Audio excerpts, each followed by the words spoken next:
welcome back to my channel. My name is Nyambura and this is 100 Books. Today I'm going to be talking about the books I finished in the first half of September as I try to bring this channel up to date. So the first of those was Mimosa by Archibald Giovanni, who is also the author of Greasebats, which I found out about from Lindy over at Lindy's Magpie Reads. This book follows four friends as they navigate life, relationships with other people, with each other, aging, because all of them are over 30, and that's, they're out of that young queer age and coming into like a mature age and so on, and they're trying to figure that stuff out. It was different from Greasebats, because Greasebats features quite young queers. This has some of that heartbreak that comes with people moving, that comes with people having shifting relationships and so on, but I quite enjoyed it overall. Next was Work-Life Balance by Aisha Franz, translated from the German by Nicholas Hood, and it features this trippy therapist who's seeing these three characters who are all going through a tough time in terms of their work-life balance, hence the title. But the therapist herself doesn't seem to have a great work-life balance. Like, she does things that both border on the unethical during sessions. And it was very trippy is the word that I keep coming back to with this book, illustrated and so on, and I found it quite trip is the word. I found out about this graphic novel from Leah over at Leah is J. They talked about it during a recent wrap up. I'm going to share the link to that particular one down below. Then next was a hybrid read of Posta by Claire Keegan. Greg over at Supposedly Fun has talked about this book, and I'm trying to remember what her book, which was I think on the book long list, was called. I'm going to post a picture of it here. But anyway, it's read by Aoife McMahon, and I found it quite a small and like almost heartbreaking novel, but in that way where it breaks your heart but it also patches it back together, if that makes sense. And it features this young girl who's being fostered, hence the title, by a family member in another part of Ireland, as her mom gets ready to have another baby.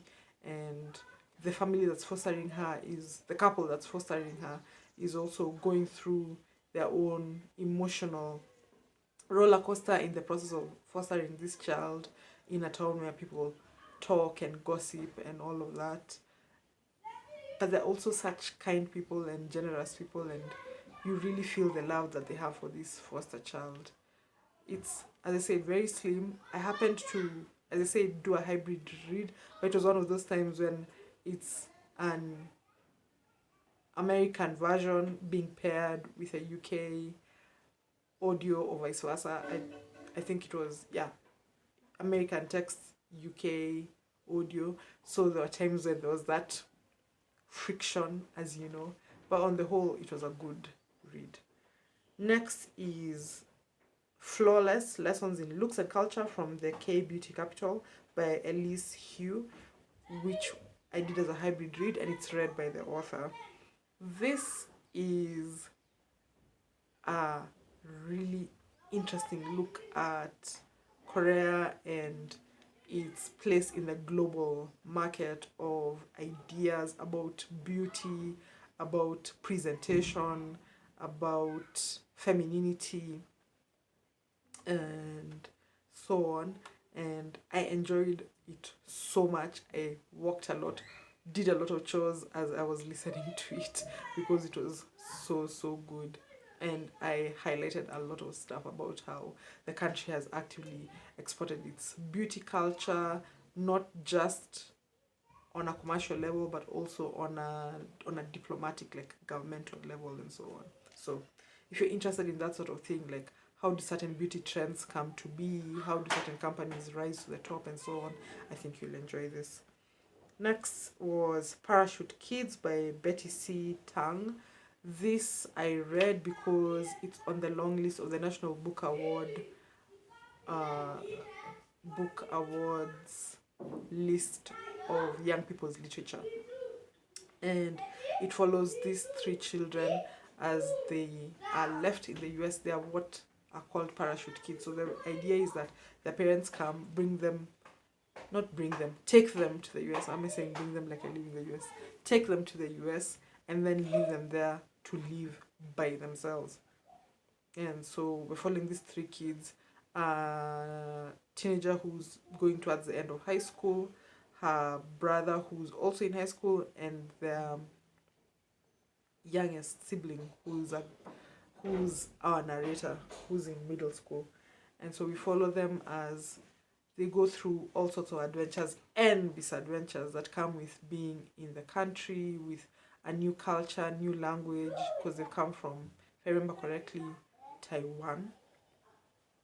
And new culture, new language, new academic system, and also navigating their own growing up, their sexuality, the fact that the oldest one has been put in charge of her siblings despite the fact that she's a child herself, their legal status, because their immigration status is unstable at best, and so on. It was a really interesting book, and I'm interested to see if it makes it to the shortlist. But also, I haven't, at this point, I hadn't read any more of the books on the long list, so I'm still waiting to see where it ranks for me. Because I'm trying to read as many of those books on the young people's literature long list as possible. Then the next one was a hybrid read of Return to Sender by Julia Alvarez, which I did as I said, a hybrid read. Oh my gosh, I'm going to put the narrator's name up here. I forgot to put it in my notes. But anyway, this I picked up as part of Hispanic Heritage Month, like my Hispanic Heritage Month reading, because there was a badge for it over on the Kindle challenge. So, and in this book, we're following two narrators. One is a young boy he's 12 going on 13, I believe, or 11 going on 12, who lives on a farm in the US state of Vermont, and his father is involved in an accident that means he can't work the land as much as he used to. So he hires these three men who happen to be illegal immigrants from Mexico. Nobody's illegal, etc. But I'm saying this for the context of some of the things that happen in the novel.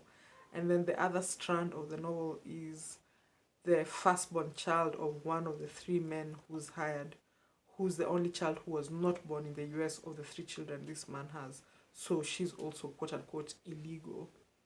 And so the two kids try to figure out what it means to coexist when, by accidents of history and birth and so on, one of them should not, quote unquote, be in Vermont, should not be in the US, and the other one has every right as a citizen and so on.